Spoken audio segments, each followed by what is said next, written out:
Bonjour professeur, bonjour mesdames, messieurs les intervenants. Jean-Pierre Blin, je suis membre de 3 associations de proches de malades ou de malades et je suis retraité, j'ai le temps de m'intéresser à la psychiatrie et je vois des choses tout à fait anormales. Donc je voudrais poser une question un peu particulière, probablement pour le professeur Franck. Et le sujet, c'est les troubles de la personnalité. Je ne comprends pas, dans le nombre d'articles que j'ai lus, personne ne mentionne les troubles de la personnalité, sauf de rares exceptions. Troubles de la personnalité est à limite. Alors ceux-là, oui, ça, officiellement, on est censé les soigner, mais il faut qu'ils aillent demander des soins. Et c'est là toute la difficulté que je veux aborder, c'est que, 60% des personnes ayant des troubles schizophréniques ne perçoivent pas leurs troubles. Donc là, c'est simple, officiellement, c'est aux proches de les envoyer à l'hôpital psychiatrique. La réalité, quand on regarde bien, c'est plus subtil que cela. Il y a des secteurs psychiatriques qui ont mis en place un réseau ERIC, il y a 25 ans, pour aller chercher avec une équipe mobile les malades, parce qu'ils n'avaient pas tendance à venir tout seuls. Mais il y a eu un décret qui précise, il y a 10 ans, la création d'équipes mobiles de psychiatrie. Mais je ne vois pas beaucoup de chiffres de résultats montrant qu'il y a 99% des secteurs psychiatriques qui sont équipés en équipes mobiles. Donc ma question porte sur les aspects législatifs, indirectement, mais d'abord sur les troubles de la personnalité, parce qu'un paranoïaque, pour le faire soigner, c'est pas facile, ça c'est clair, et c'est 7% de la population. Alors que fait-on ?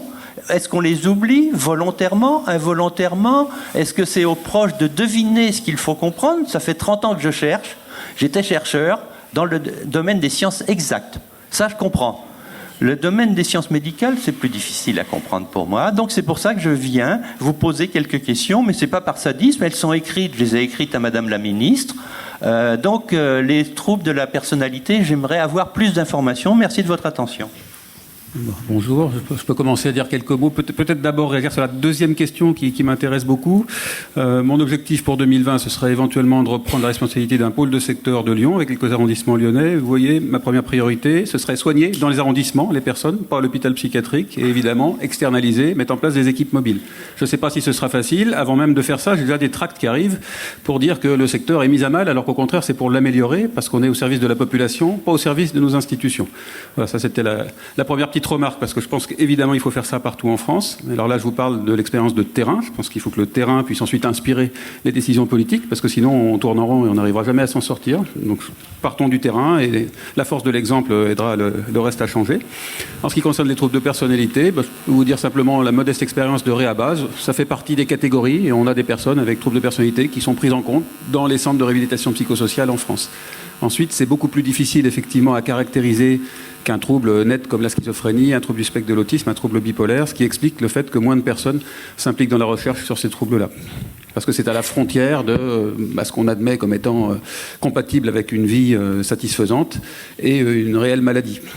Donc effectivement, on étudie plus facilement des maladies bien caractérisées.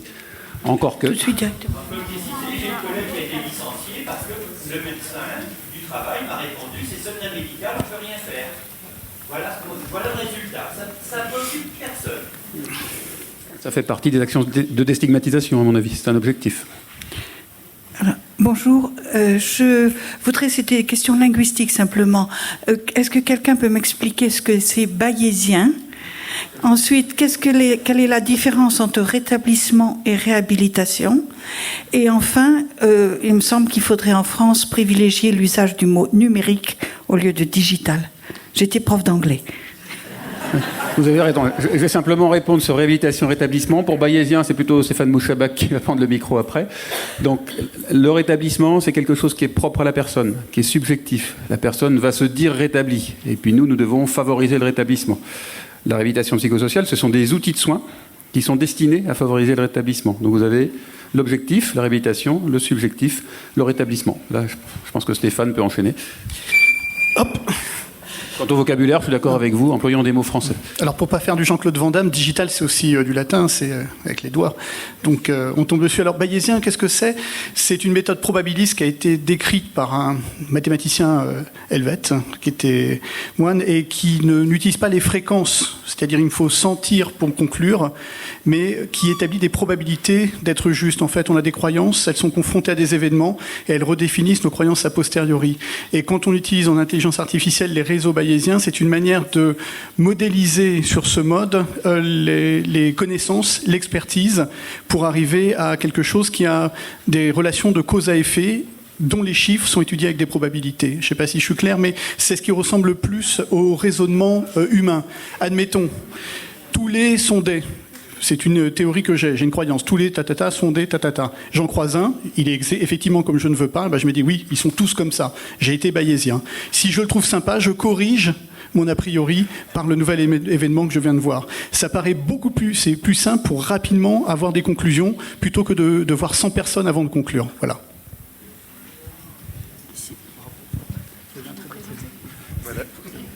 Bon, on me demande de me présenter, je vais le faire rapidement. Je suis Étienne Lalanne, aidant d'un fils en Saône-et-Loire.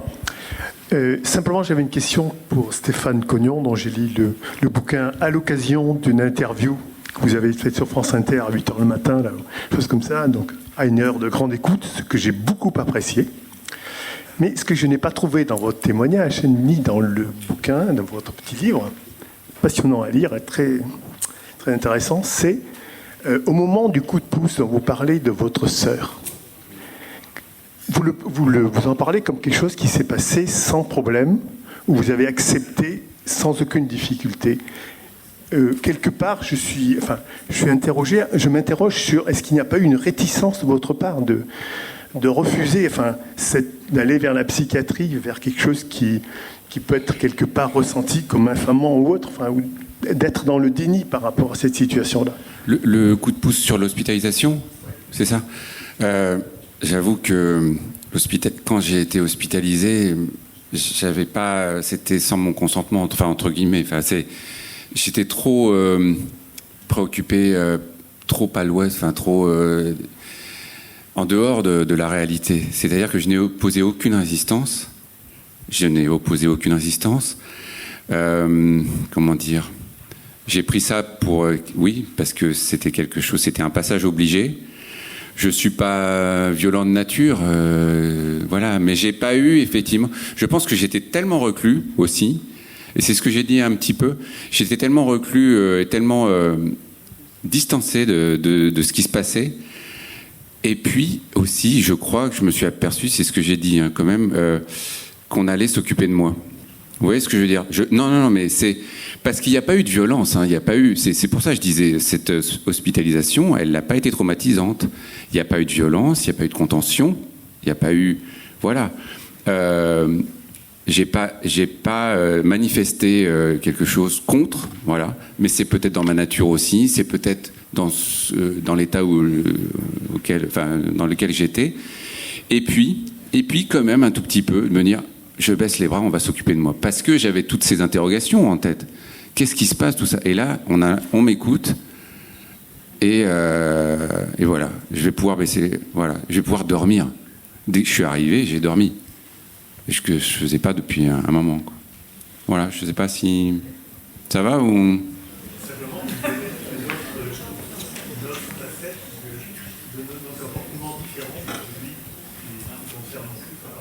D'accord. Ah, d'accord. Ah, non. Non, alors là, pour le coup, non. Non. Voilà.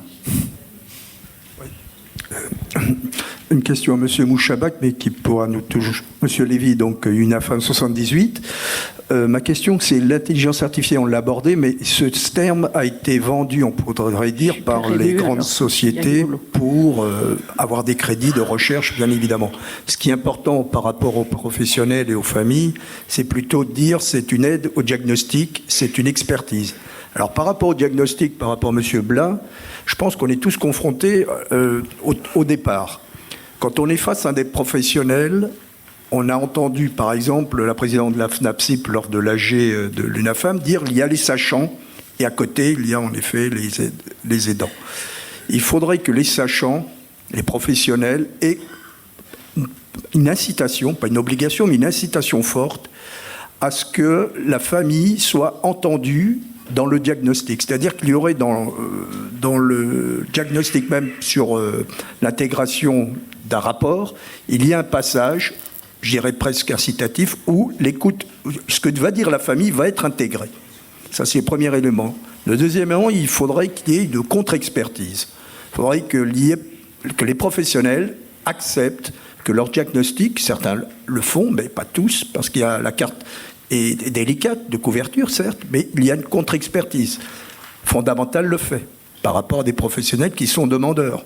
Mais si le professionnel n'est pas demandeur, effectivement, des diagnostics erronés, ça existe, malheureusement, même à l'insu du plein gré du professionnel qui croit être le sachant, alors que la famille a fait des alertes en disant voilà le parcours, voilà ce qu'il faut prendre en compte. Je pense que ces deux éléments, donc protocole incitatif et que la contre-expertise soit intégrée dans les formations d'étudiants et des professionnels, et les associations professionnelles et autres. Il faut inciter à être dans la contre-expertise. On a tous à gagner en allant dans ce sens. Merci. La parole. Hein. Ils sont pas...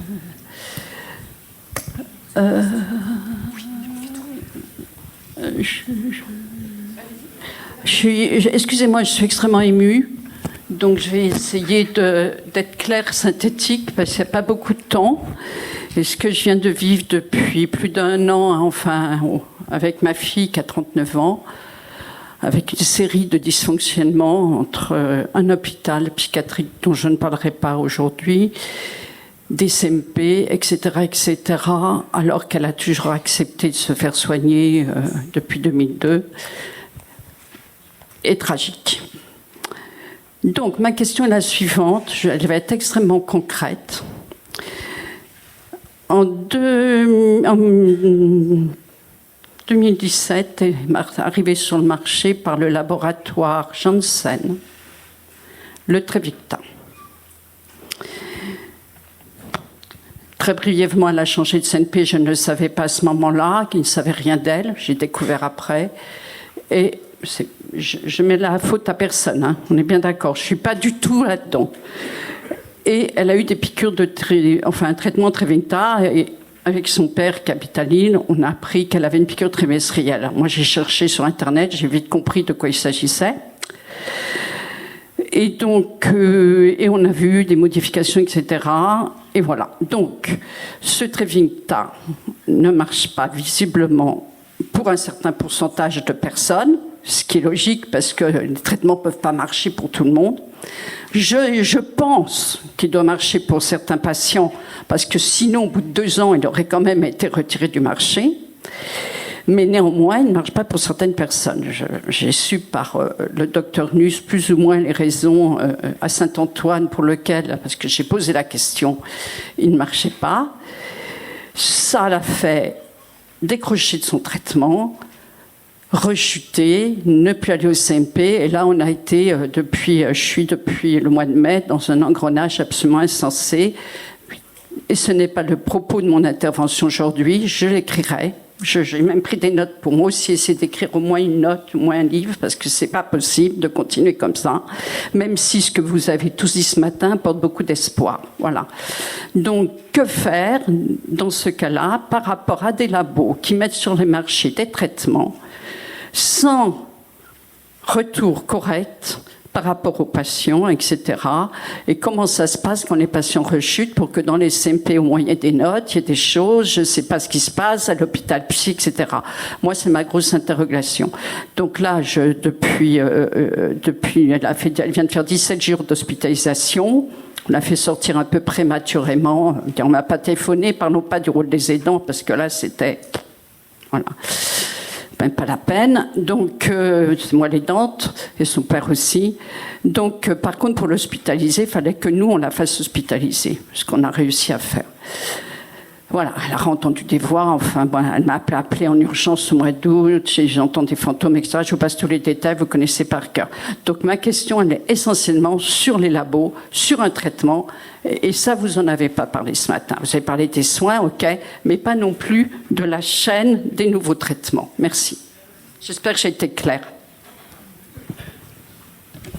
Je ne sais pas qui doit répondre. Moi, je ne veux pas répondre sur les laboratoires. Là, ce n'est pas une question de laboratoire, c'est une question d'entente sur la prescription entre une personne concernée et le prescripteur. À partir du moment où le médicament est commercialisé, on peut l'utiliser ou pas, mais il faut s'entendre avec la personne. Et en tout cas, il faut que la personne puisse s'approprier le traitement et que si ça n'aille pas, on puisse changer. Mais je ne peux pas répondre sur les laboratoires parce que là, je ne crois pas que ce soit la question. C'est la question, vous ne l'avez pas compris. La question, c'est le résultat.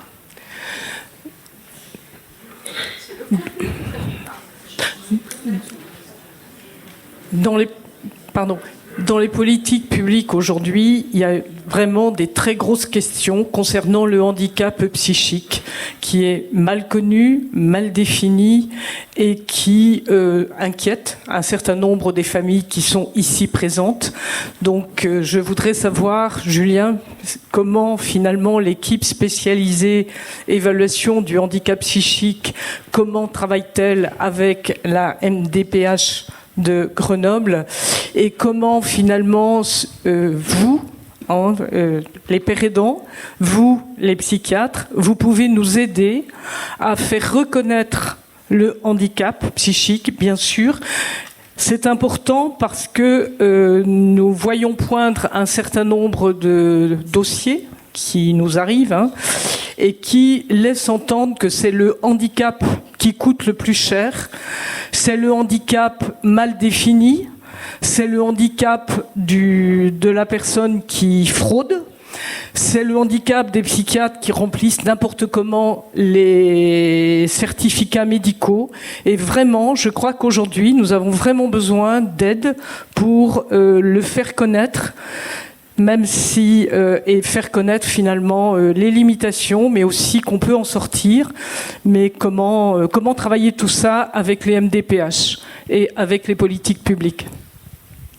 Alors, on a beaucoup de chance en Isère que du coup la maison départementale des personnes handicapées, déjà la maison de l'autonomie, ça dit quelque chose, soit partenaire du réseau REPSI et soit conventionné donc avec le réseau REPSI pour demander des compléments d'évaluation lorsque les éléments fournis à la CDAPH suffisent pas pour notifier telle ou telle chose. Donc après, on a aussi cette fonction d'aider les MDPH à bien notifier et bien intégrer les nouveaux dispositifs. Je pense au SAMSAR établissement qui arrive, au dispositif d'emploi accompagné, où ça a demandé un petit jeu d'équilibriste au MDPH qui avait tendance à notifier, donc c'était très vertical, on notifiait une personne qui n'était pas forcément motivée pour telle chose et d'accepter que les choses remontent du terrain et qu'on dise telle personne, elle est prête maintenant à trouver un travail ou elle est prête maintenant à s'intégrer dans un logement, il ne faut pas attendre 6 mois. Et ça a peut-être été les choses les plus difficiles. Après, grâce aux ESEP, on peut former du coup, avoir une définition commune du handicap psychique. Qu'est-ce que c'est que le handicap psychique? Qu'est-ce qui recouvre et qu'est-ce qui recouvre pas?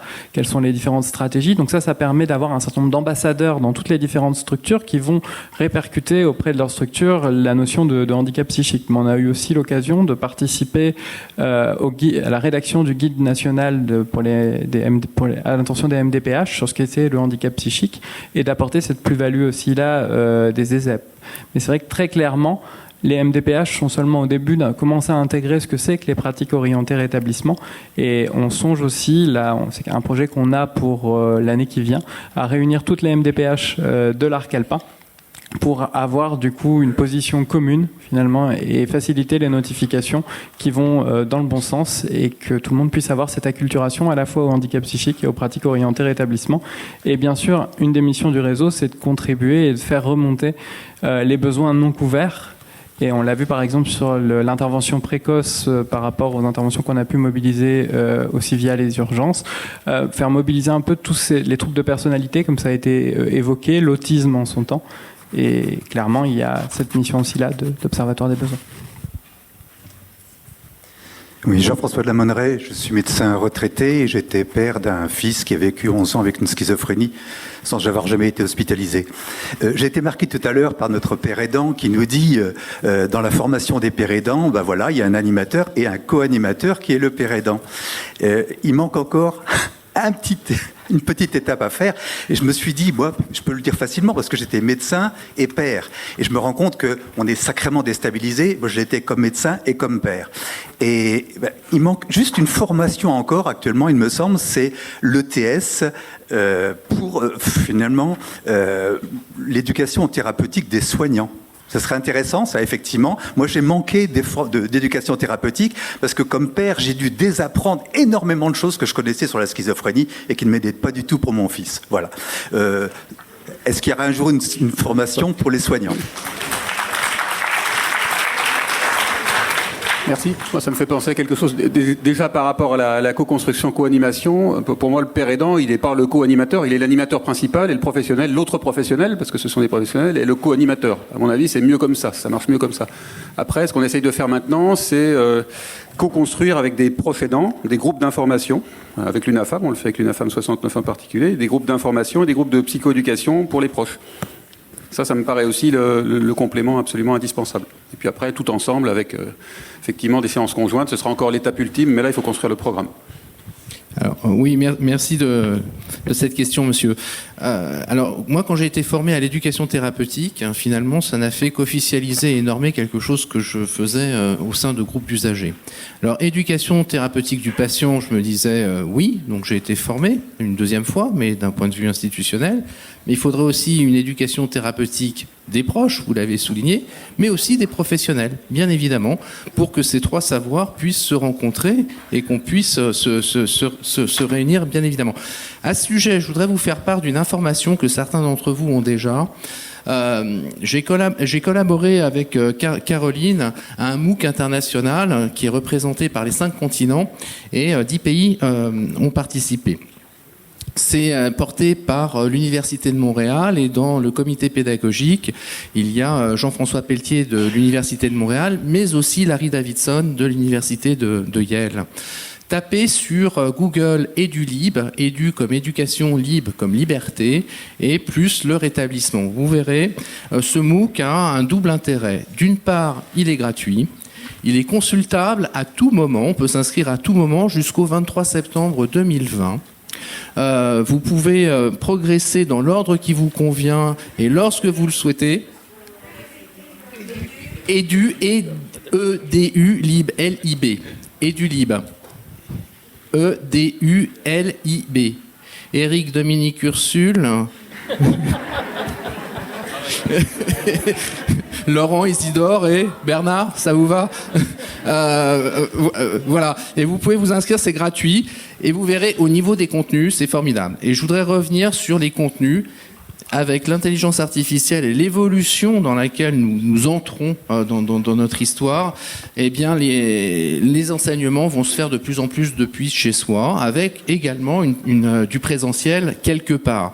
Mais dans l'avenir, vous verrez que l'éducation, ce sera chez soi. Alors de façon avec de l'intelligence artificielle, ça c'est sûr. Le TGV, il est juste derrière la porte là, hein, donc ça va venir très très très vite. Et il va falloir commencer à intégrer ça, à réfléchir sur la manière dont on va poser avec ces données-là les grades. Il va falloir réfléchir à ça. Et donc là, ça va vous donner une saveur de ce que sera prochainement les enseignements et le contenu est vraiment formidable dans la mesure où ce sont des retours d'expérience et par binôme toujours professionnels et personnes concernées. Et tous les sujets, vous verrez, là, il y a vraiment une large vision sur le sujet. Caroline veut dire... Oui, je me permets de rebondir sur ce que tu dis, Philippe, parce que le momentum est au rétablissement et ce besoin de formation, il est identifié partout. Il est vrai des professionnels, je vous rejoins là-dessus. Il est vrai des usagers et c'est souvent, ils sont oubliés dans ce mouvement-là, et des proches. Et il se trouve que, en même temps que sort ce MOOC porté par Jean-François Pelletier au Canada. Il se trouve qu'à Lausanne, il y en a un autre qui a vu le jour à peu près en même temps. Il sera lancé le 10 octobre et il est fait en partenariat avec l'UNAFAM. C'est pour ça que je me permets de le mentionner. Et ça il s'intitule Se rétablir, un vrai délire, point d'interrogation. Il est également gratuit. Par contre, il court sur une durée moins longue, donc il faut vous inscrire. Si vous voulez, je transmettrai les informations que vous pourrez ensuite diffuser. C'est également une occasion de formation entièrement gratuite et parce qu'il y a un gros besoin d'apprentissage dans ce domaine. C'est vraiment une révolution, le rétablissement. Et je pense que plus on peut toucher dans des milieux différents. D'ailleurs, ça s'adresse vraiment aussi à n'importe qui est même extérieur au monde de la santé mentale, qui a simplement un intérêt pour ça. Et je vous invite à le consulter si vous avez le temps et si ça vous intéresse. Oui, Marie-Françoise Pilet, je suis une bénévole depuis de nombreuses années à l'UNAFAM. Les malades qui nous entourent, que nous accompagnons, nous, familles, sont malades sur la durée. Ce sont des pathologies, pour la plupart, ceux que nous connaissons, qui sont chroniques. Les passages dans les services à temps plein à l'hôpital sont en général de plus en plus courts, même au début. C'est ce que nous constatons, c'est sans doute une bonne chose. Mais ces malades ont très souvent, à certaines périodes, besoin de façon évidente que l'on aille vers eux, que le soin se déplace vers eux. Et nous manquons cruellement de cet aller vers qui pourrait quelquefois résoudre très rapidement bien des crises et bien des situations. J'aurais aimé savoir quel rôle jouent les pères aidants dans cet aller vers. Et j'ai entendu M. Maugiron parler d'entretien. Moi, je pensais plus à des échanges, si l'on voulait être dans cette relation horizontale. L'entretien me semble très formel. On a un entretien avec son psychiatre, effectivement. Je pensais que...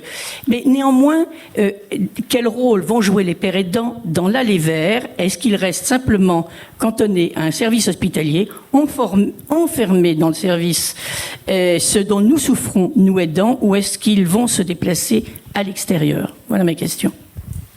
Alors, je vous remercie, madame. Je vais tenter d'y répondre.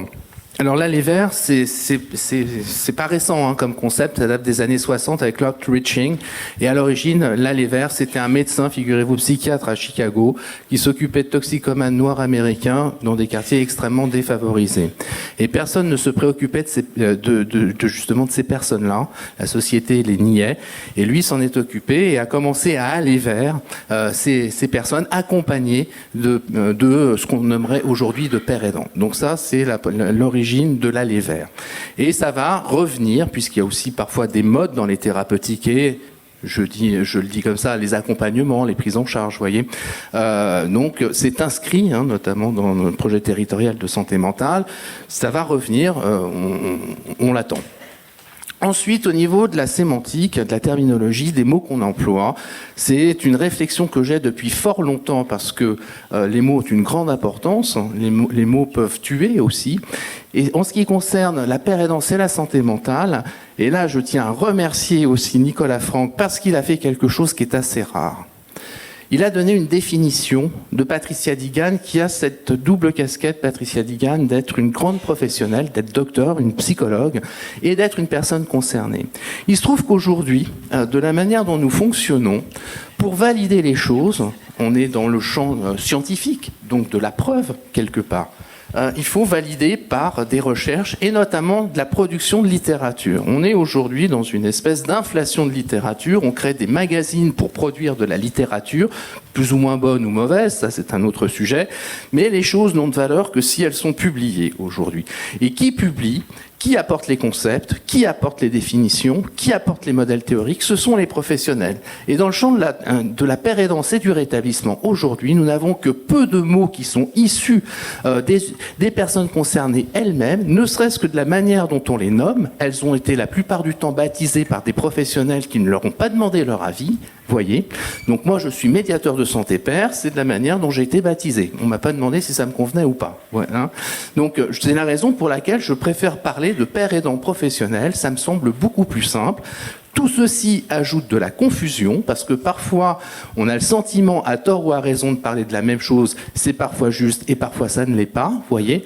Donc et puis surtout les personnes concernées, à savoir Caroline, Stéphane et moi-même, pour celles qui sont dévoilées aujourd'hui, ont une responsabilité. La responsabilité de définir ce que nous comprenons par des mots qui, pour certains d'entre eux, doivent être inventés, peut-être, ou en tout cas clarifiés. Nous devons probablement aller vers un dictionnaire commun avec l'entourage pour définir ce que nous entendons au-delà des perceptions et des définitions scientifiques, pour avoir un socle commun qui nous permettra d'avoir une histoire commune. Aujourd'hui, nous sommes à une phase de notre croissance qui est réduite, qui est difficile parce que nous n'avons pas encore d'histoire commune. Pour compléter la réponse de Philippe, tout d'abord j'aimerais dire en introduction que vous parlez de personnes qui sont chronicisées, qui vivent longtemps avec la maladie. Je me permets de le dire, c'est vraiment un message d'espoir. Si je mets bout à bout, moi j'ai passé 2 ans à l'hôpital, donc c'est possible, on peut, malgré ce parcours-là, malgré un parcours institutionnalisé, un passage en foyer, aller vers une vie plus autonome et portée par l'espoir. C'était la première chose. La deuxième, pour répondre à votre question, en tout cas en Suisse, oui, c'est tout à fait imaginable que les pères... voilà, c'est pour ça que je me permets que les pères prennent ce rôle ou accompagnent ce rôle d'aller dans la communauté. Ça s'inscrit tout à fait dans leur mission. Ça dépend ensuite de ce qui est défini avec leur employeur. À moins qu'il y ait des employeurs qui laissent entièrement carte blanche à leur père pour dire fais selon ce qui te semble mieux. C'est tout à fait, en tout cas, imaginable, et j'imagine, je crois savoir, chez nous en tout cas, il y a eu des pères dans des équipes mobiles et ils allaient tout à fait à domicile. Oui, ma question s'adresse d'abord à la ministre et à Franck Bellivier qui n'a pas pu venir. Nous avons eu un énième rapport avec le rapport Fiat-Vonner qui préconise d'en terminer avec l'hétérogénéité des prises en charge et notamment en premier lieu la nécessité de lignes directrices. Avec toutes les expériences que vous nous avez décrites, nous voyons que malheureusement les chances de nos malades ne sont pas les mêmes selon qu'ils sont à un endroit où on fait la remédiation cognitive, à un endroit où il y a des pères aidants, à un endroit où on permet aux malades de comprendre ces hallucinations cognitives et de lutter contre. Et ça, c'est un véritable problème, cette hétérogénéité qui subsiste sur le terrain et qui fait que les chances de nos malades ne sont pas du tout les mêmes.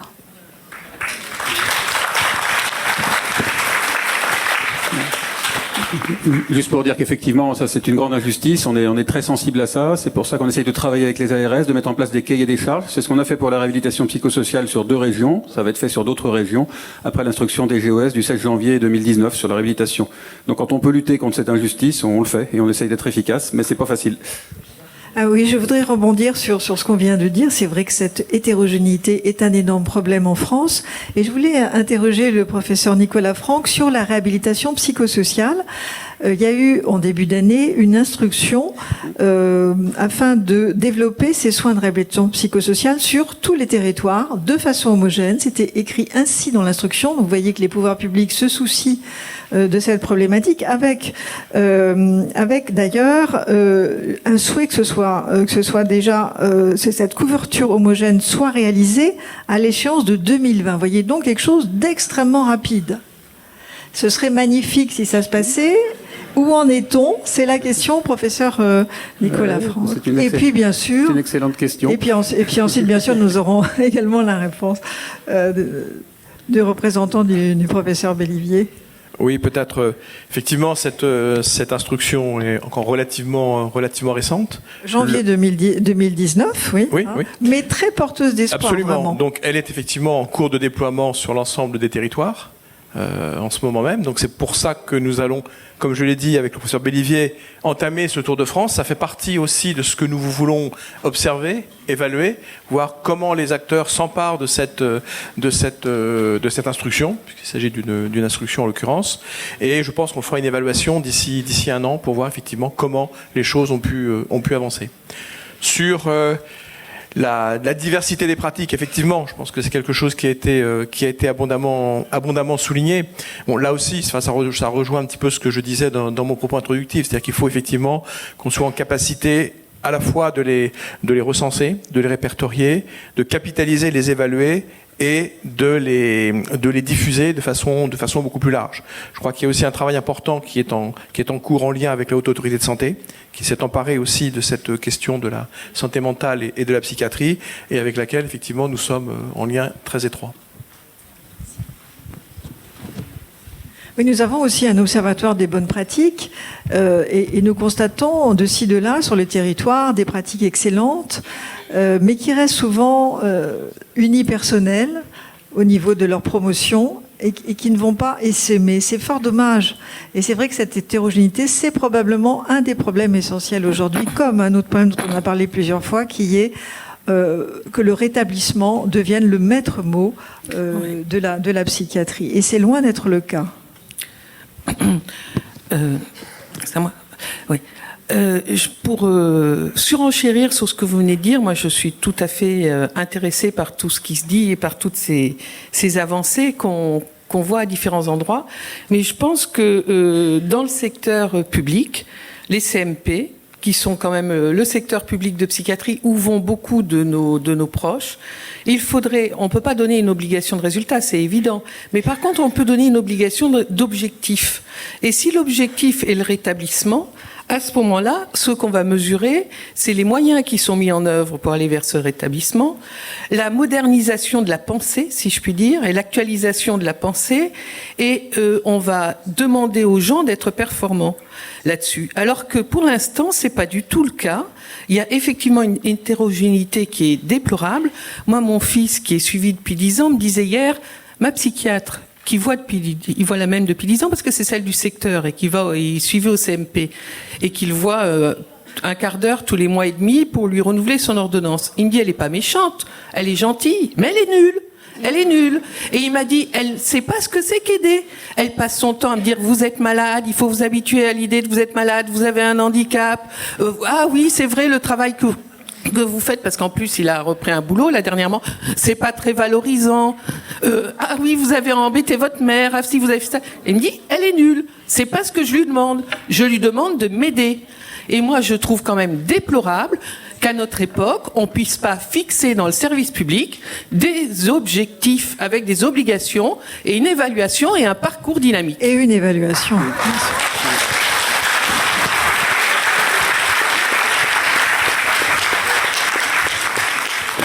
Bien d'accord avec vous. L'objectif, c'est d'impacter maintenant les pratiques de secteur et que ces pratiques deviennent orientées rétablissement. C'est pour ça que je crois beaucoup en la formation extrêmement large. On s'est donné les moyens de constituer un support national en e-learning et on s'est donné les moyens de s'appuyer sur un réseau et on peut rapidement former de nombreuses équipes en France. Donc, moi, je travaillais dans la fonction publique, on en avait des objectifs. Et on était on voit parfois qu'il y a un monde à part et en plus, c'est celui qui concerne le plus c'est le plus courant, par rapport à une personne malade. Mais il faut s'occuper des gens correctement, on est d'accord. Alors, je rebondis sur les CMP. Je suis navré de... certes, il faut former les équipes, mais il faut aussi leur donner les moyens de travailler. Et les moyens de travailler, c'est de leur donner du temps. Le temps moyen, et là je reprends volontairement le terme de consultation avec donc un médecin dans un CMP, est de 7 minutes.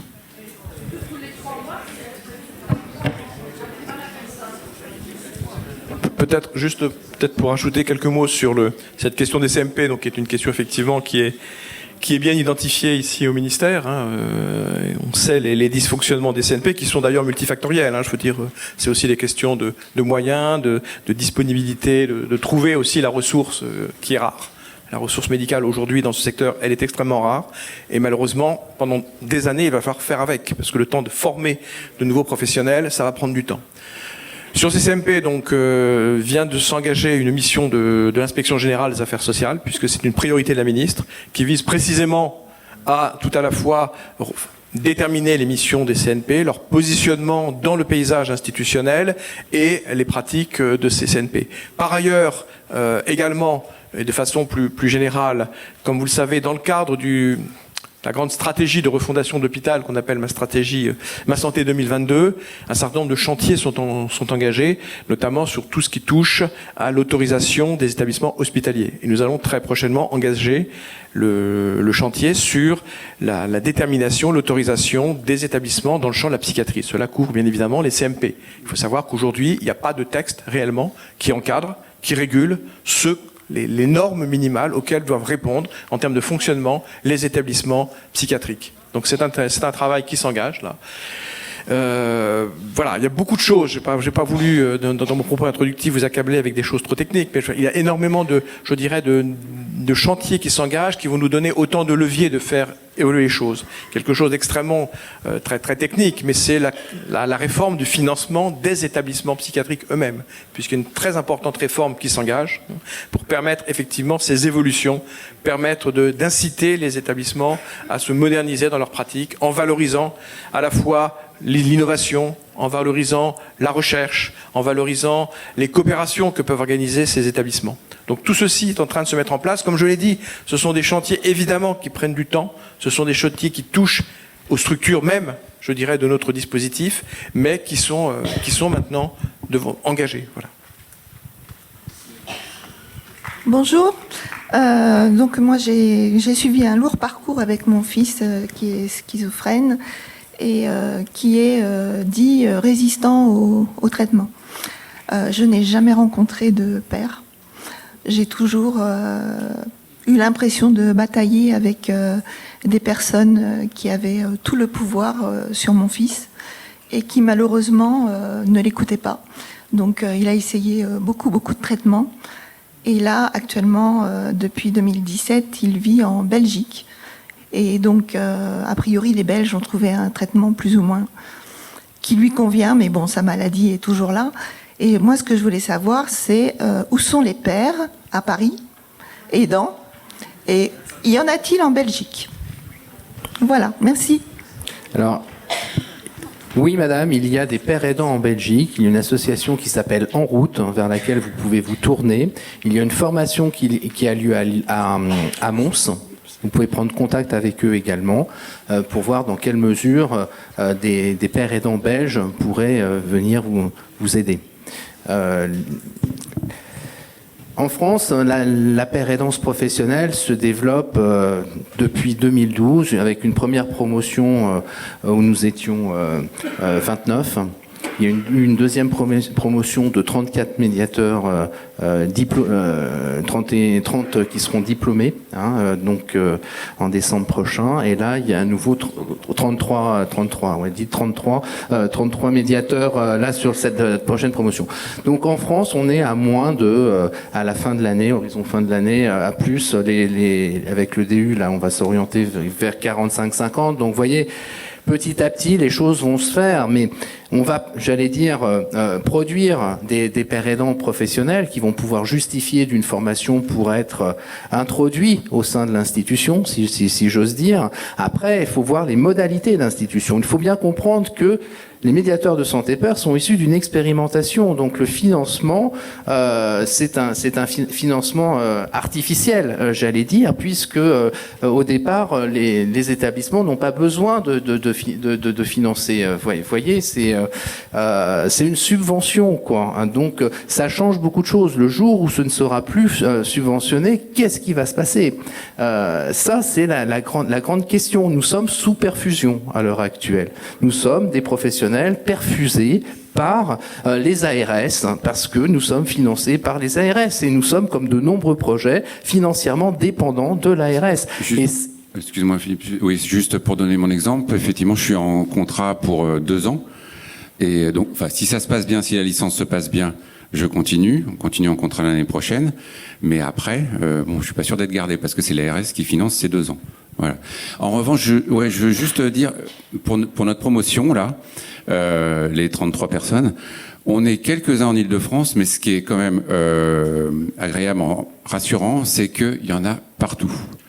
Il y en a Nouvelle-Aquitaine, il y en a dans le Sud, il y en a, etc. On vient de partout. Donc il y aura c'est pas que parisien, etc. On est quelques-uns Île-de-France. L'ARS Île-de-France a financé 10 postes, je crois, cette année. Et puis les autres, c'est la province. Il y en a à Lyon, et puis bon, il y a le nouveau DU en fait. Donc petit à petit, ça se développe.